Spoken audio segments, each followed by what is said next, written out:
You just walked into a gym for the first time. You are trying to figure out how the machines work, how to perform a proper squat, and how to avoid looking completely out of place. But almost immediately, before you have even broken a sweat, someone hands you a shaker cup and tells you need to drink a protein shake immediately after your workout. And while you are at it, you should probably start loading creatine.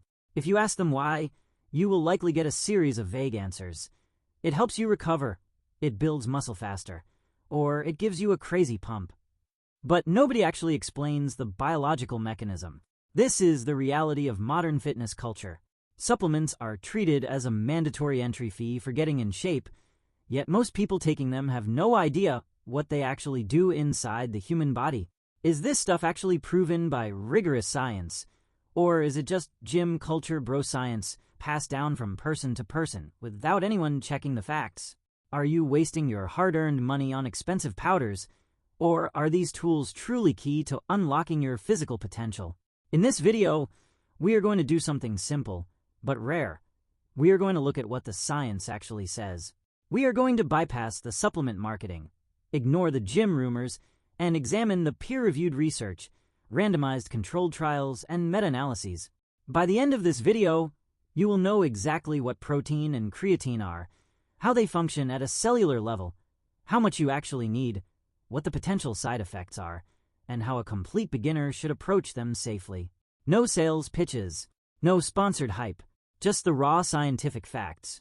Let's start by looking at why everyone is so confused in the first place. To understand why supplement advice is so contradictory, you have to follow the money. The global dietary supplement industry is valued at over $150 billion annually. It is a massive, highly competitive market, and in a market of that size, marketing budget often eclipses scientific truth. Walk into any supplement store, and you are confronted with a wall of brightly colored tubs covered in aggressive branding, hypermass shockwave, ultra lean shred, or anabolic muscle matrix. The labels feature sponsored bodybuilders and fitness models with elite genetics, years of dedicated training, strict diets, and, in many cases, pharmaceutical enhancement. The implication is clear. If you buy this tub of powder, you will look like them. This marketing strategy exploits a cognitive bias. Your brain associates the impressive physique of the athlete with the supplement container next to them, ignoring the thousands of hours of intense physical labor and genetic advantages that actually built that muscle. When a beginner buys the supplement and fails to see those same results within a few weeks, they often reach one of two conclusions. Either they are genetically cursed, or all supplements are a scam. Neither conclusion is correct. The truth is that while most supplements on the market are indeed useless, a select few have an enormous mountain of scientific data supporting their efficacy. To help you navigate this noise, we will use a three-step evaluation framework derived from scientific literature. First, biological plausibility. Is there a clear, logical mechanism by which this supplement can interact with human biology to produce the claimed effect? Second, high-quality research. Are there multiple randomized, double-blind, placebo-controlled trials showing consistent benefits? Or is the claim based on a single study funded by the supplement company itself? Third, real-world significance, effect size. Even if a supplement is proven to have a statistical effect, is that effect large enough to actually make a visible difference in your training and daily life, or is it so small that it is practically unnoticeable? If a supplement cannot pass all three of these tests, it is not worth your money. Let's apply this framework to the single most popular supplement category on Earth. Protein. What is it? And why does your body actually need it? To understand protein powder, we must first understand protein as a fundamental macronutrient. Alongside carbohydrates and fats, protein is one of the three major macronutrients your body requires in large quantities to survive. But while carbohydrates and fats are primarily used as fuel sources, protein serves a completely different structural role. It is the primary building material of the human body. Your muscles, skin, organs, hair, and nails are all structurally composed of protein. At a microscopic level, proteins are also the building blocks for enzymes that drive your metabolism, hormones like insulin that regulate blood sugar, and antibodies that protect your immune system.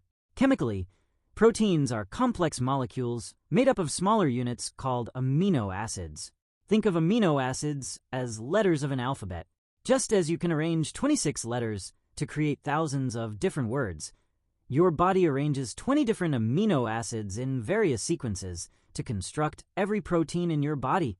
Out of these 20 amino acids, human biology categorizes them into two main groups.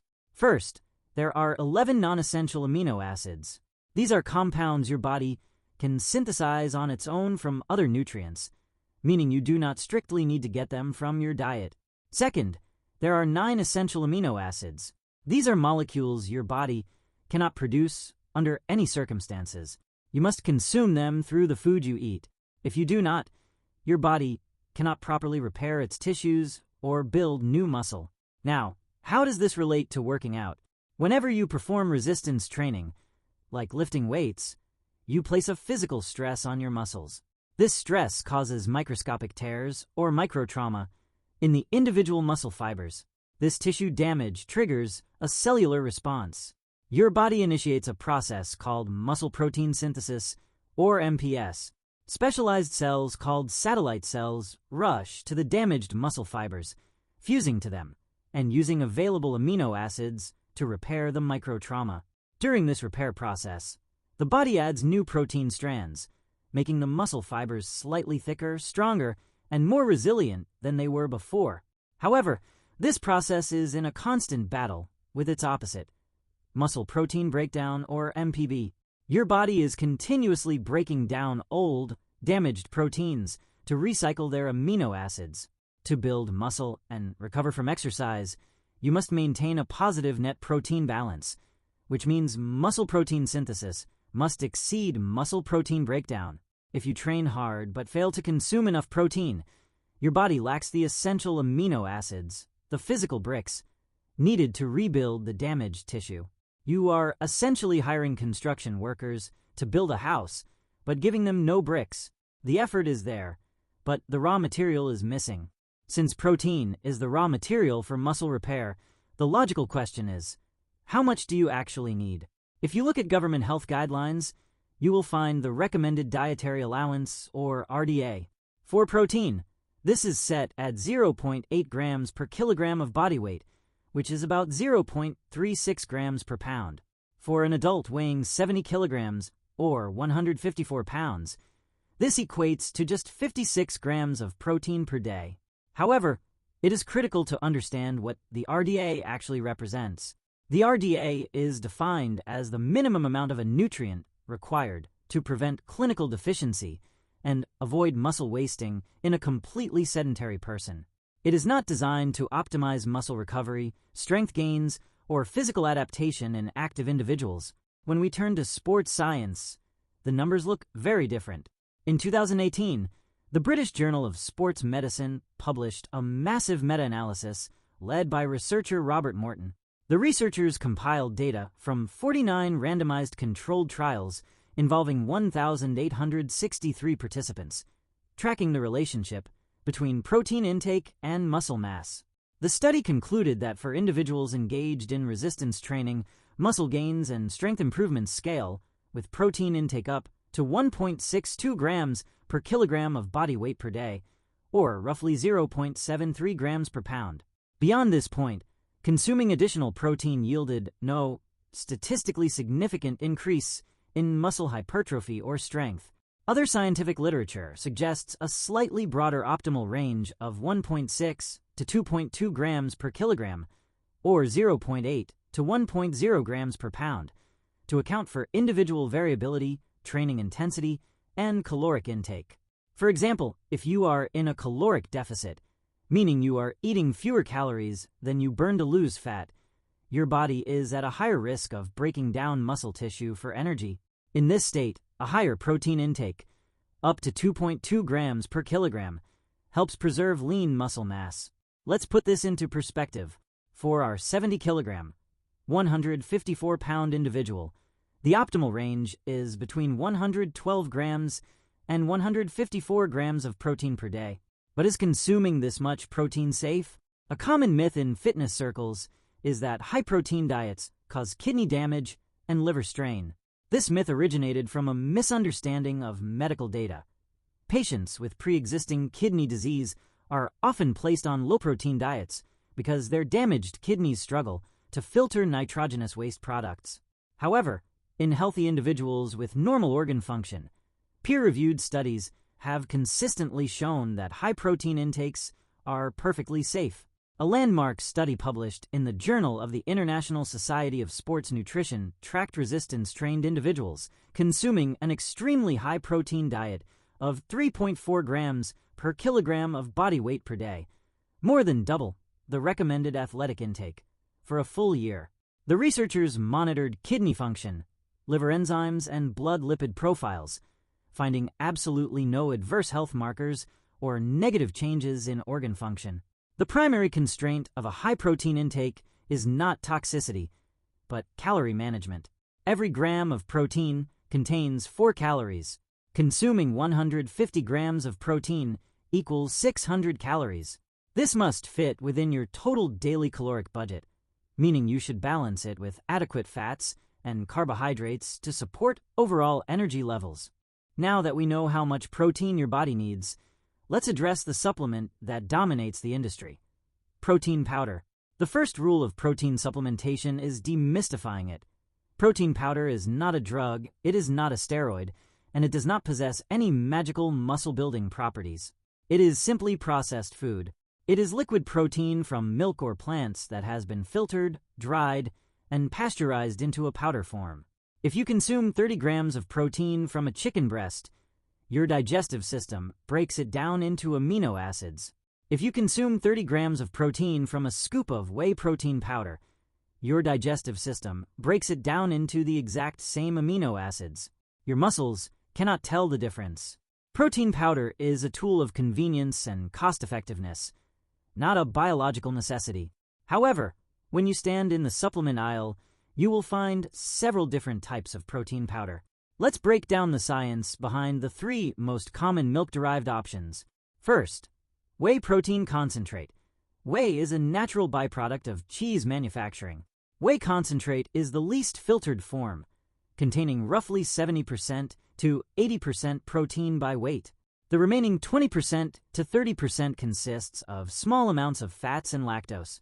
Because it requires less processing, it is the cheapest option on the market. For the vast majority of beginners, whey concentrate is the best choice, providing the highest quality protein per dollar. Second, whey protein isolate. Whey isolate undergoes an additional filtration step to strip away almost all of the remaining fats and carbohydrates. It is typically 90% or more protein by weight and contains virtually zero lactose.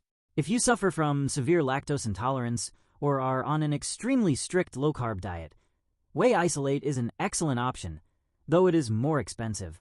Third, whey protein hydrolysate. This form is treated with enzymes to pre-digest the protein, breaking the long amino acid chains into smaller peptides. While this allows for slightly faster absorption into the bloodstream, multiple studies have demonstrated that this minor speed increase does not translate to greater muscle growth or improved recovery in real-world settings. For a beginner, it is not worth the premium price. Beyond whey, there is casein protein. Like whey, casein is derived from milk. However, while whey is rapidly digested, casein interacts with stomach acid to form a gel-like substance, digesting extremely slowly and releasing amino acids gradually over 6 to 8 hours. Many athletes consume casein before sleep to provide a steady trickle of amino acids throughout the night. While this is scientifically valid, research shows that total daily protein intake remains the primary driver of muscle growth, far outweighing the timing of casein intake. Finally, we have plant-based proteins, such as pea, rice, soy, and hemp. Soy is a complete protein, meaning it naturally contains all 9 essential amino acids in optimal ratios. Other plant sources, like pea and rice, are often incomplete on their own, but are blended together in commercial powders to create a complete amino acid profile. Clinical trials have shown that plant-based protein blends are just as effective at stimulating muscle protein synthesis as whey protein, provided the total protein and leucine content are matched. What about the anabolic window? This is the belief that you must consume protein within 30 minutes of finishing a workout, or your muscles will not recover. Sports science has thoroughly debunked this window as being significantly wider than previously thought. A comprehensive review published in the Journal of the International Society of Sports Nutrition found that the window of muscle sensitivity to protein remains open for several hours post-exercise. Your total daily protein intake is what matters. Consuming a protein source within 2 to 3 hours of training is more than sufficient. While protein is a macronutrient that you can easily consume through a normal diet, creatine falls into a different category. It is a specialized compound that, when supplemented, can drastically alter your cellular energy dynamics. First, let's clear up the myths. Creatine is not a steroid, it is not a hormone, and it is not a synthetic chemical. It is a naturally occurring compound synthesized in your liver, kidneys, and pancreas from 3 basic amino acids: arginine, glycine, and methionine. You also consume creatine through your diet. It is found in red meat, poultry, and fish. A pound of raw beef contains approximately 2 grams of creatine.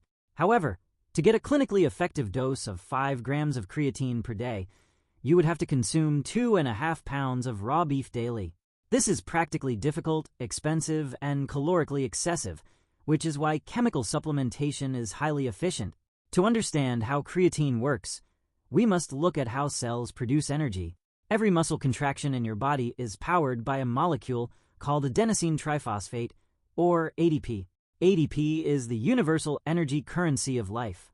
An ADP molecule consists of adenosine bound to 3 phosphate groups. When your muscle contracts, it breaks one of these chemical bonds, releasing the energy stored within it. In the process, ADP loses a phosphate group and degrades into a low-energy molecule called adenosine diphosphate, or ADP.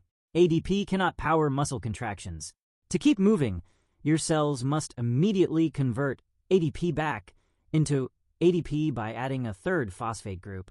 However, your muscles only store enough ADP for about 1 to 3 seconds of maximal explosive effort.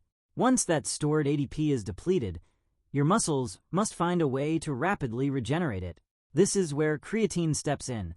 In your muscles, creatine is bound to a phosphate molecule, forming a compound called phosphocreatine. When your ADP stores run low during high-intensity exercise, phosphocreatine donates its phosphate group directly to the ADP molecule, instantly recharging it back into active ADP. This energy pathway, known as the phosphagen system, is the primary source of fuel for short, explosive bursts of activity lasting between 1 and 10 seconds. This includes heavy weightlifting, sprinting, and jumping.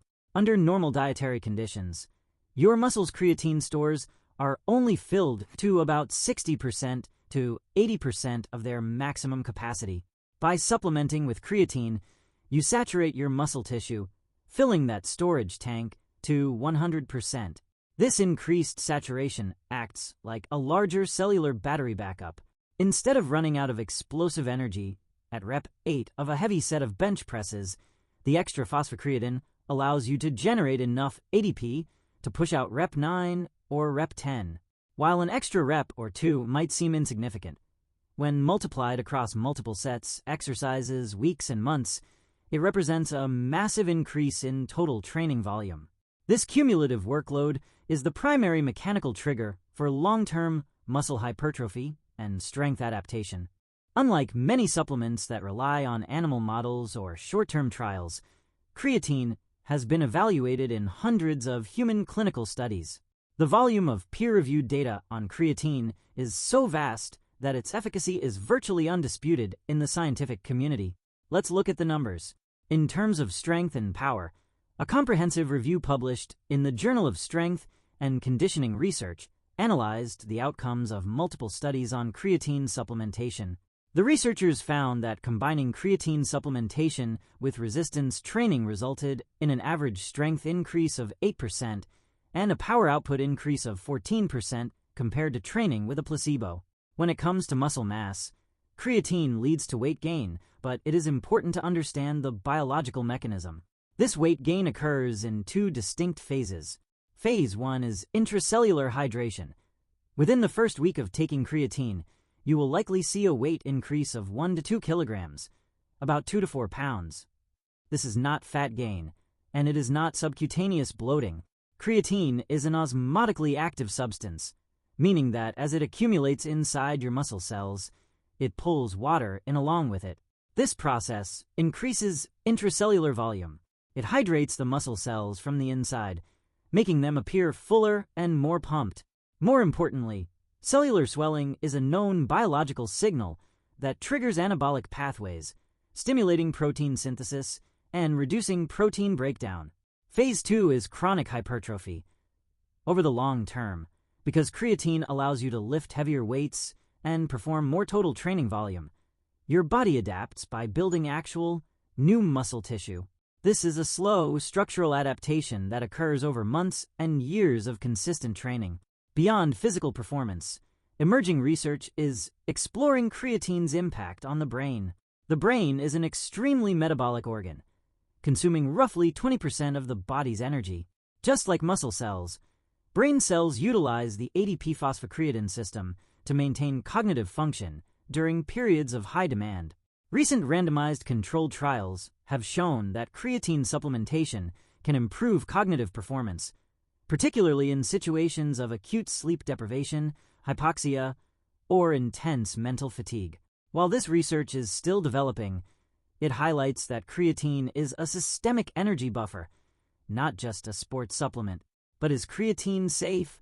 The long-term safety profile of creatine is exceptional. In a position stand published by the International Society of Sports Nutrition, researchers analyzed the safety of creatine across various populations, from elite athletes to clinical patients. The study concluded that short and long-term supplementation of up to 30 grams per day for 5 years is safe and well-tolerated in healthy individuals. The persistent rumors of kidney damage stem from a minor diagnostic quirk. Creatine breakdown produces a metabolic waste product called creatinine, which is excreted by the kidneys. Doctors use blood creatinine levels as a proxy marker to measure kidney function. High creatinine can indicate kidney stress. However, in people supplementing with creatine, blood creatinine is elevated simply because they are consuming more creatine, not because their kidneys are damaged. Clinical trials tracking actual glomerular filtration rates, GFR, in healthy individuals using creatine have repeatedly confirmed no negative changes in kidney function.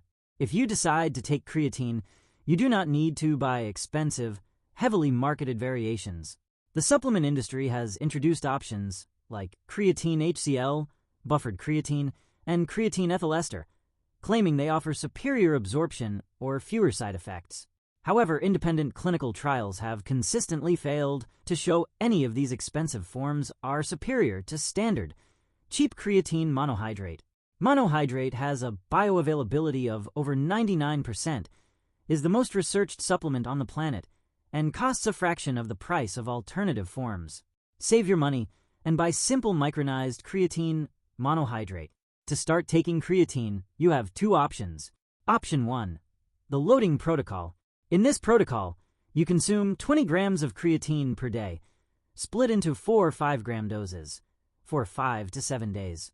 This rapid dosing saturates your muscles with creatine within a week. After the loading phase, you drop down to a maintenance dose of 3 to 5 grams per day to keep the muscles saturated. The main advantage of this method is speed. You will experience the performance benefits and water retention within a few days. The disadvantage is that taking 20 grams of creatine daily can cause mild gastrointestinal distress, such as stomach cramping or diarrhea, in some individuals.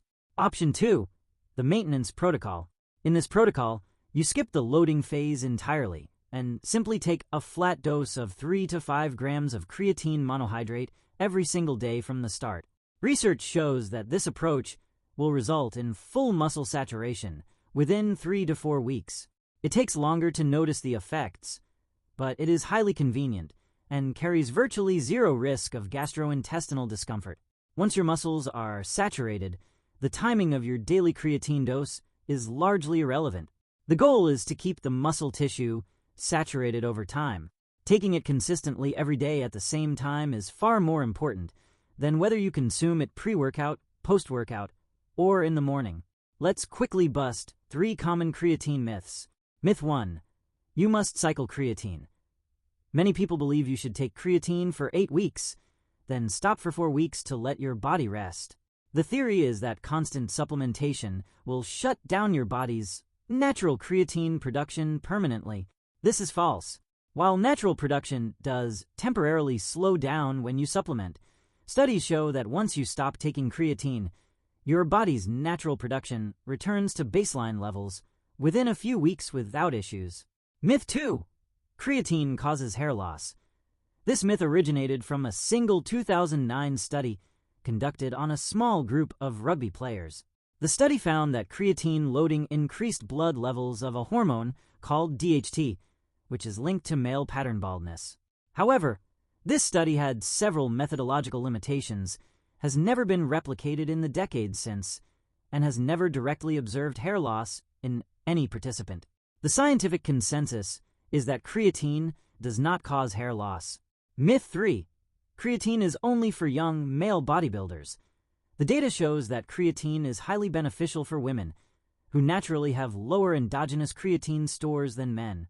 Furthermore, clinical trials show that creatine can help combat age-related muscle loss, or sarcopenia, in older adults, improving their strength, balance, and daily function.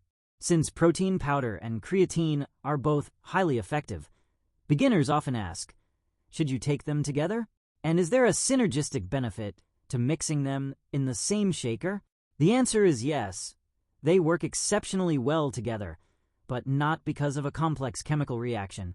Protein and creatine address 2 completely different bottlenecks in your body's muscle-building process. Protein provides the physical raw materials, the amino acids, needed to repair damaged tissue and construct new muscle fibers. Creatine provides the cellular energy, the ATP regeneration capacity, needed to lift heavier weights and complete more training volume. To return to our construction analogy, creatine is the heavy machinery that allows the workers to work faster and lift heavier loads, while protein is the supply truck delivering the bricks. You need both to construct the building efficiently. Some early studies suggested that taking creatine alongside high glycemic carbohydrates or protein could slightly increase creatine accumulation in muscles by triggering an insulin response, which helps transport creatine into cells. However, long-term studies have shown that while this might speed up saturation by a day or 2, it makes no difference in the long run. Taking your creatine at any time of day, with or without your protein shake, will result in full muscle saturation and optimal results, as long as you are consistent. Combining them in a single post-workout shake is a highly practical, convenient habit, but it is not a requirement for efficacy. Let's synthesize all of this scientific data into a clean, actionable 4-step checklist that you can start implementing today. Step 1. Prioritize whole food protein first. Calculate your daily protein target by multiplying your body weight in kilograms by 1.6 or your weight in pounds by 0.7. If you weigh 70 kilograms, your target is roughly 112 grams. Try to meet this target using high-quality whole foods: chicken, turkey, lean beef, fish, eggs, Greek yogurt, cottage cheese, tofu, and legumes. Whole foods provide essential micronutrients, vitamins, and minerals that powders lack. Step 2. Use protein powder as a supplement, not a replacement. If you struggle to hit your protein target through whole foods alone due to time, convenience, or dietary restrictions, buy a high-quality protein powder. If you tolerate dairy well, a standard whey protein concentrate is the most cost-effective, high-quality option. If you are lactose intolerant, select a whey isolate. If you are vegan, choose a pure rice blend or soy protein. Use 1 to 2 scoops per day to fill the gap in your diet. Step 3. Start taking creatine monohydrate. Purchase a tub of simple, unflavored creatine monohydrate. Take 3 to 5 grams, typically 1 teaspoon or scoop, every single day. You can mix it into water, juice, tea, or your protein shake. You do not need to load it, you do not need to cycle off it, and you do not need to worry about exact timing. Just make it a daily habit. Step 4. Focus on the foundations. Remember that supplements are the last 5% to 10% of your results. They are designed to optimize an already solid foundation, not compensate for a lack of effort. If you are not training with progressive overload, sleeping 7 to 9 hours a night, and eating a generally balanced diet, no amount of protein powder or creatine will make a visible difference. By applying these science-backed basics consistently over months and years, you will achieve excellent results without wasting money on useless marketing. Thank you for watching. If this video helped you understand the actual science behind these supplements, please hit the like button and subscribe to the channel for more deep dives into fitness, biology, and evidence-based nutrition. See you in the next one.